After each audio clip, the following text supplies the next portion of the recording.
Hello friends, मैं आपका दोस्त सुरेंद्र शर्मा एक बार फिर हाजिर हूँ आपके सामने कुछ नए के साथ। मैं आपको कमोडिटी ट्रेडिंग के बारे में कुछ बताना चाहता हूँ। कमोडिटी में इंडिया में मेन रूप से दो बड़े कमोडिटी एक्सचेंज काम कर रहे हैं, एमसीएक्स और एनसीडीएक्स, मल्टी कमोडिटी एक्सचेंज या national commodity and derivative exchange. MCX में मेन रूप से मेटल और एनर्जी की ट्रेडिंग होती है, जिसमें copper, crude oil, gold, silver, निकल, जिंक, एल्यूमिनियम, नेचुरल गैस, इस टाइप की चीज़ें चलती है।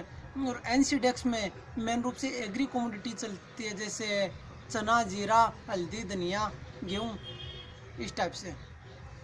कमोडिटी में ट्रेडिंग करने के लिए ऑर्डर कैसे लगाते हैं? अगर आपको कुछ चीज़ बाई करनी हो तो बाइंग के लिए ऑर्डर लगाते हैं, F1 बाई करो, F1 दबाओ या प्लस का बटन दबाओ।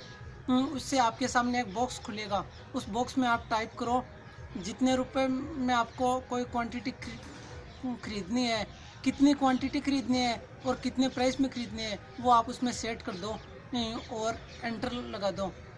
उस प्राइस पे आते वो आपका बाइंग ऑर्डर अपने आप ही हो जाएगा। और वापस सेल करना हो तो F2 या माइनस दबा के करो, वो आपका सेल हो जाएगा। अगर आपने कोई ऑर्डर लगा रखा हो और वो पेंडिंग चल रहा हो, अभी तक हुआ नहीं हो, तो वो आपको दिखाएगा F3 में, और अगर आपकी ट्रेड हो चुकी है तो आपको दिखाएगा F8 में।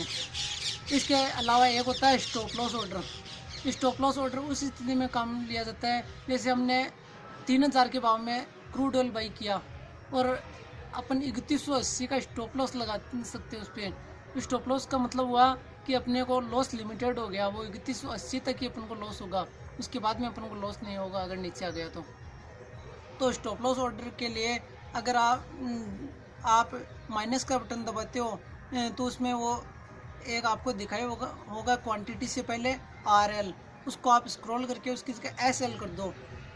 SL करके आपके सामने वो दो बॉक्स खुलेंगे जिसमें दो प्राइस आपको सेट करनी है, 3180, 3181, इस टाइप से दो प्राइस आप सेट कर सकते हो। और फिर एंटर कर दोगे तो आपका वो स्टॉप लॉस ऑर्डर लग जाएगा। और आगे की जानकारी के लिए देखते रहिए हमारे वीडियोस। अगर मेरा ये वीडियो आपको पसंद आया हो तो लाइक कीजिए और अपने दोस्तों के साथ शेयर कीजिए और मेरे YouTube चैनल को सब्सक्राइब कीजिए। धन्यवाद।